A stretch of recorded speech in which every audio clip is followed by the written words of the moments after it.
You're listening to RF Studio Podcast. Stay tuned for a little bit. We got some great stuff coming up. Um, let's see. We got the Grammy winners 2024. Got the Super Bowl 2024. Solar eclipse is happening April 8th. We'll follow up. Maybe we'll talk about nuclear power on the moon. We'll listen to Lee Camp and what Eleanor Goldfield is talking about this week. And maybe before the show ends, we can get to the GOP lawmaker nominates Trump for a Nobel Prize for the White House. And maybe even White House news, or just Nobel Prize, and maybe even White House news. Anyways, if you missed some of these, you can catch them on Facebook, or you can go to Interact 1808. It would be at Interact 1808, and catch up on these. Also, if you want to get on the show, you can email bizadventures at vermonttel.net. Okay, let's get started. We got the Grammys. We just had that. And it seems like Miley Cyrus wins Best Pop Solo Performance for Flowers. And she also wins Record of the Year for Flowers. Album of the Year is Midnights by Taylor Swift. Song of the Year is What Was I Made For by Billie Eilish O'Connell. And let's see, Best New Artist, Victoria Monette. Best Pop Duo Performance, Ghost in the Machine by SZA. We got Best Pop Vocal Album, Midnight by Taylor Swift. Get into the rock performances. Best rock performance is Not Strong Enough by Boy Genius. Best metal performance is 72 Seasons by Metallica. And let's see. Best rock album is This Is Why by Palmer.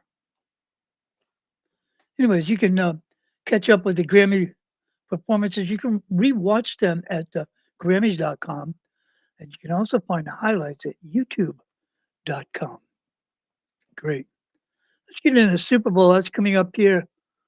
Ooh, San Francisco 49ers versus Kansas City Chiefs, Sunday, December 11th. And you can watch that at 6:30 p.m. That's when it starts. And that's going to be coming from Las Vegas. It'll be broadcast on CBS and Nickelodeon. Streams are available on Paramount on all platforms and CBS Sports. I guess for the halftime they're going to have Usher, but it's not yet announced who's performing. Also, they don't know who's performing for the national anthem. And this is strange. Ticket prices, average prices this year started at $9,850, 70% more than the average purchase price of last year's big game. Currently, the price is still going down, though, $6,944, which is 15% less expensive than last week's price. And it's about, let's see, now it's about $8,200, according to TickPick. Okay, gosh, that's a lot there. You can check all that out. And let's see, we got here. We got, don't get fooled. I mean, you might think you can watch the Super Bowl on YouTube or some other places, but they got live the Super Bowl, but it's Madden. And let me bring this up and show you this. I watched the playoffs, the divisional playoffs, and I thought it was a game, but it wasn't. And this is what it looks like. Anyways, check this out.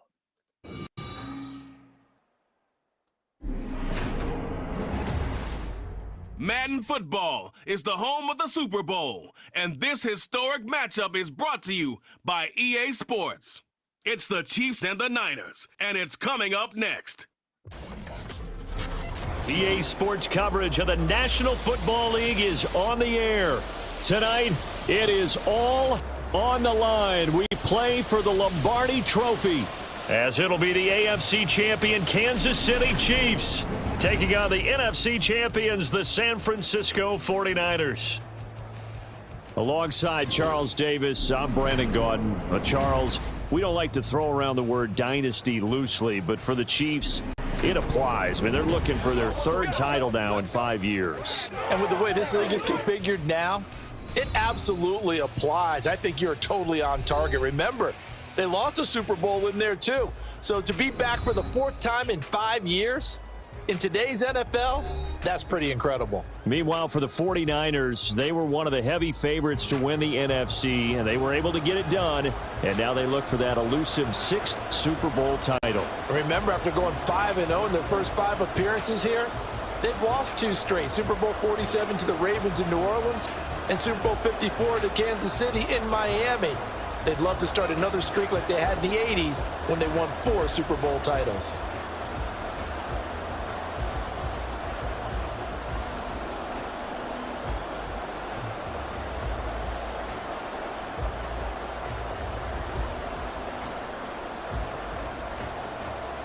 Well, the final act of the 2023 season is at hand. What a spectacle in Las Vegas. We're off in Super Bowl 58.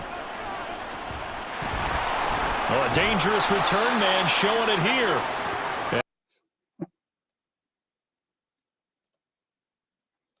Well, let's look at what it looks like. Madden. I can imagine in the future you won't be able to tell the difference between football and fantasy football. Anyways, that's an actual game between 2 people, and I guess it's a playoff championship for Madden. So you can check all that out. Let me see. It's time to listen to some music. Let me see if I got some music on deck here. And if the thing about it is if it's not taken off the networks, this is not a royalty thing. It's we did this. So let's see if we can do this.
Wow, this is RF, and that was you just listened to "Gotta Get Back Home." Well, take as much time as you want, and that's by the music and instruments are all Jerry D. He did the whole thing.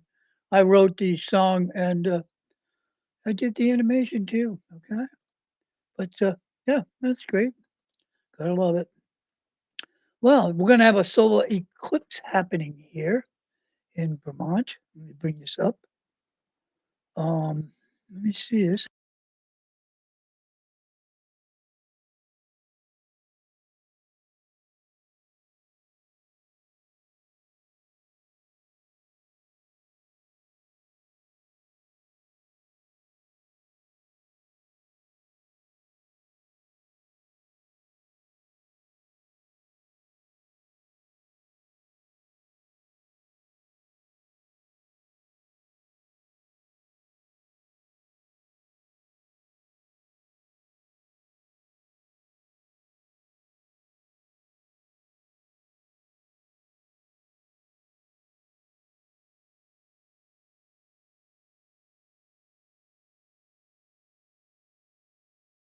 When it's gonna happen?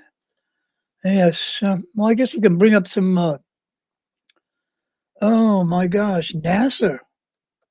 See what's happening with NASA. Yeah, it's NASA nuclear power on the moon. NASA wraps up first phase of ambitious reactor project, and let me see. NASA is wrapping up the design phase of a project to develop concepts for a small electric generating nuclear fusion reactor for use on the moon.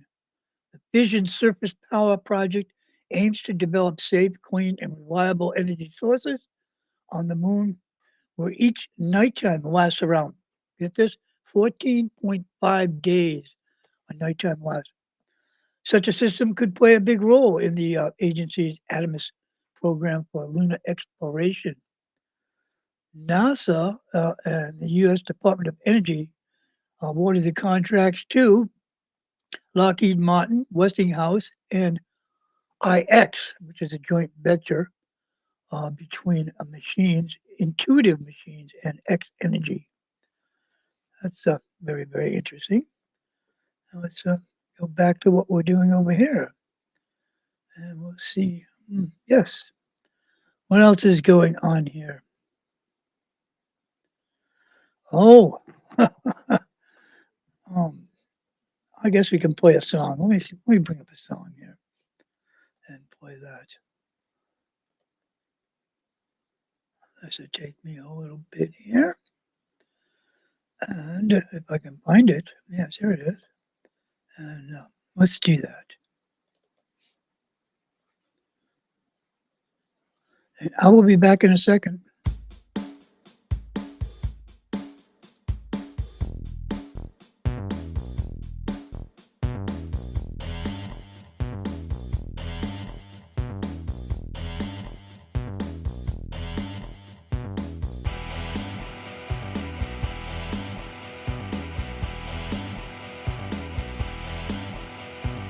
High-tech automated lifestyles changing every day, teaching us to keep up with the growing world is concerned. With one push of a button, we can all be put on hold while the free world's waiting for us to get back home. There's always a need for change. There's always a need for reform. There's always a need for goodness. There's always a need for love. Revival. Revival. Revival. Revival.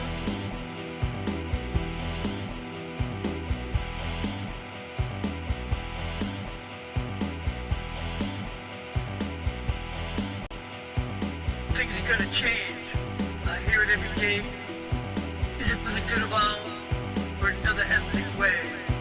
The simple life don't seem so simple in a world that's so diverse, made so complicated because it's so coerced. There's always a need for change. There's always a need for reform. There's always a need for goodness. There's always a need for love. Revival. Revival. Revival. Revival.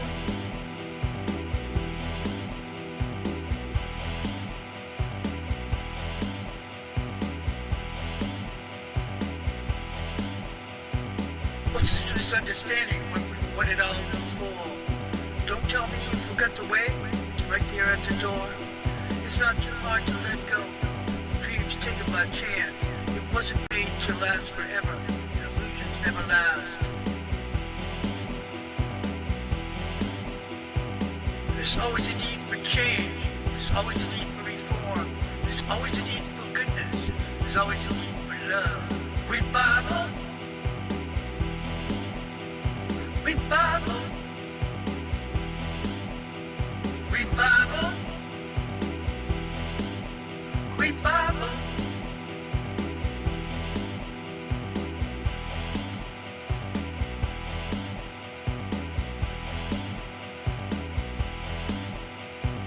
There is a plan. Faith and religion. The truth and absolute. Explanation and answer. Rescue or redemption. Salvation and liberation. A guarantee and promise. And deliverance and transformation. There's always a need for change. There's always a need for reform. There's always a need for goodness. There's always a need for love. Revival. Revival. Revival. Revival.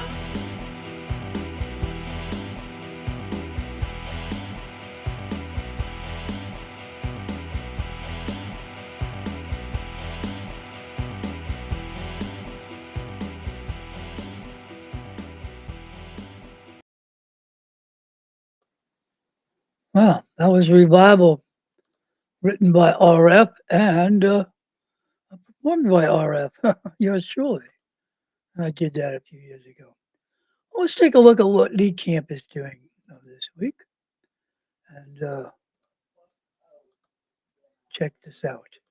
And so the Air Force Nuclear Weapons Center wanted an update because they felt that it wasn't up to snuff. And can I just add in here that back when we did have these non-proliferation treaties that a bunch of which Russia and the U.S. have now pulled out of, there was basically we had agreed you won't make new nuclear weapons. But the Obama administration and going forward had decided, well, we can kind of get around that by modernizing the ones we have.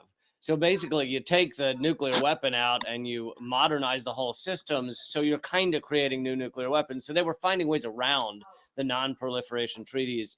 And now, of course, they're just like shredding the treaties. But yeah. So basically, the contractor Northrop Grumman, I'm sure you've heard about good guys, heard about them on the show.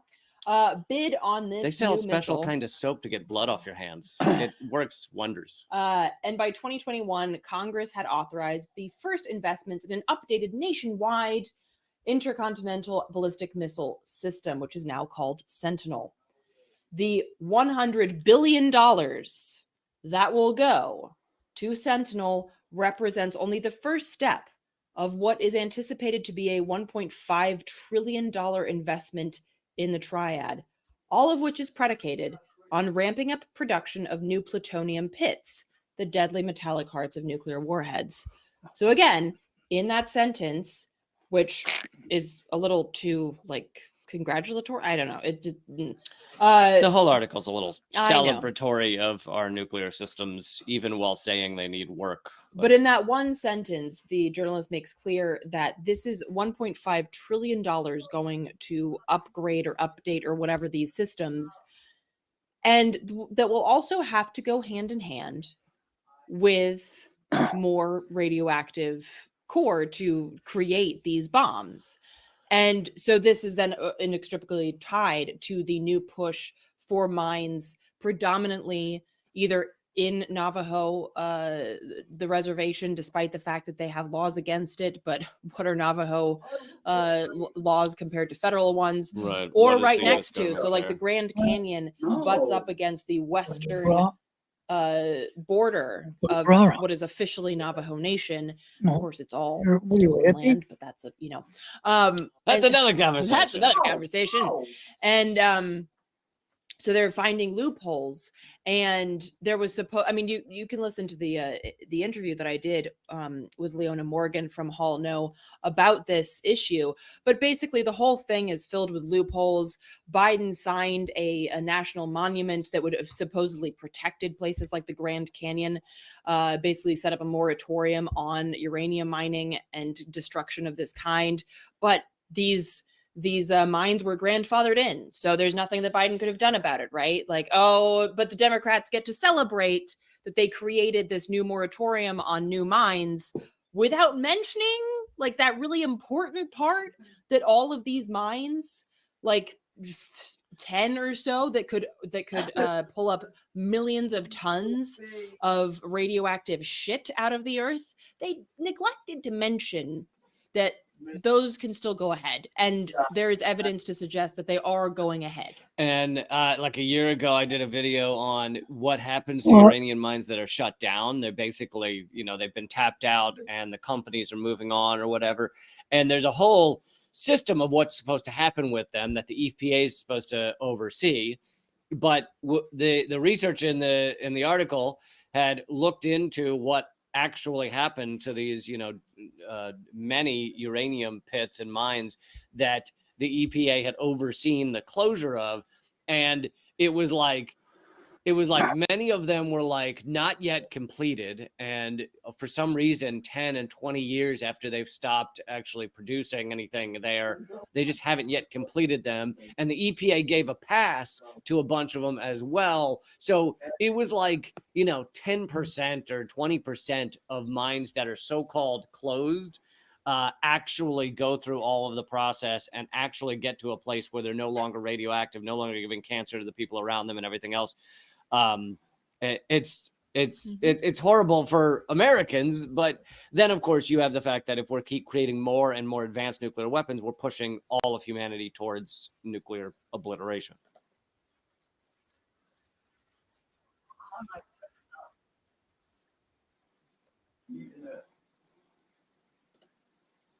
Well, that was Lee Camp and Eleanor Goldfield talking about the secret of 1.5 trillion nuclear weapons program coming up here. Well, also, I don't know whether you know this or not, but Republican lawmaker Claudia Tenney, she's a Republican from New York, nominated former President Trump for a Nobel Prize, citing the brokerage of the Abraham Accords. Tenney's nomination just came a few days just after the U.S. lost 3 soldiers. They were killed in a suicide drone attack in Jordan. In the nomination statement, Tenney touted Trump's Abraham Accord, the treaty that formally normalized the relationships between Israel, Bahrain, and the United Arab Emirates. Donald was instrumental in facilitating the first new peace agreement in the Middle East in almost 30 years, Cheney said in the statement. For decades, bureaucrats, foreign policy professionals, and international organizations insisted that additional Middle East peace agreements were impossible without a resolution to the Israel Palestine conflict. Trump proved that to be false.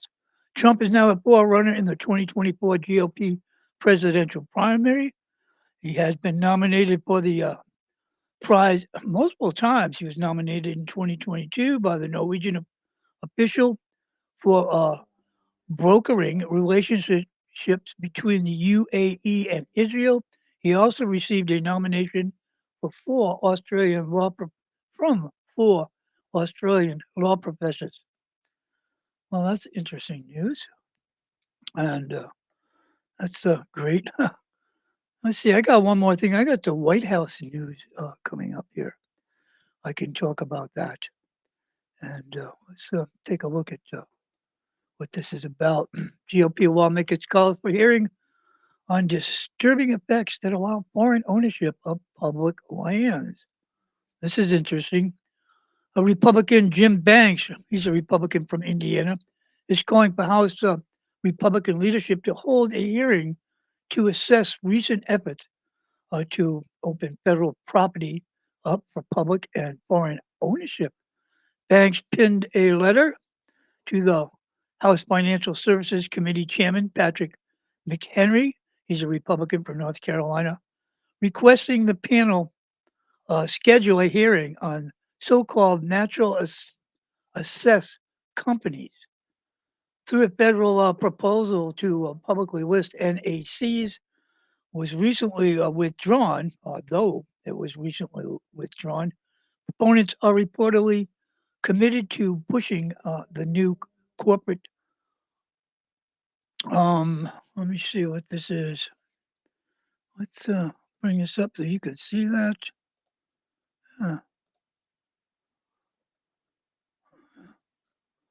Let's just bring it up there. And yeah.